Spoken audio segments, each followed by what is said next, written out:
मुल्क भर में सैलाब से बदतरीन सूरत हाल। पाक फ़ज़ाइया सैलाब मुतासरीन की बहाली के लिए रेस्क्यू और रिलीफ के अमल में मुसलसल कोशां हैं। लोगों को महफूज मुकाम पर पहुँचाने और ख़ैरात का इंतज़ाम करने के साथ साथ पाक फ़ज़ाइया मेडिकल कैंप्स में मौजूद मरीजों का मुआयना भी कर रही है। सैलाब से तबाही, पाक फौज मदद के लिए पेश। सैलाबी पानी ने बलोचिस्तान, सिंध, जनूबी पंजाब और खैबर पख्तूनख्वा में तबाही मचा दी। पाक फ़ज़ाइया हेलीकॉप्टर के जरिए मुतासरीन को महफूज इनखला के। अगर आपको ये वीडियो पसंद आई तो लाइक पर क्लिक कीजिए।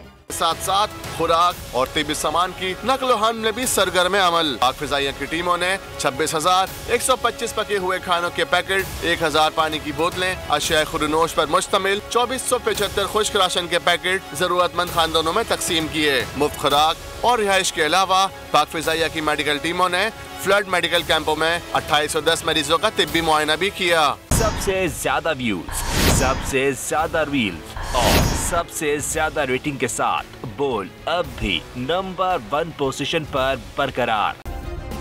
सब्सक्राइब करें और बेल दबाएं ताकि कोई खबर रह न जाए।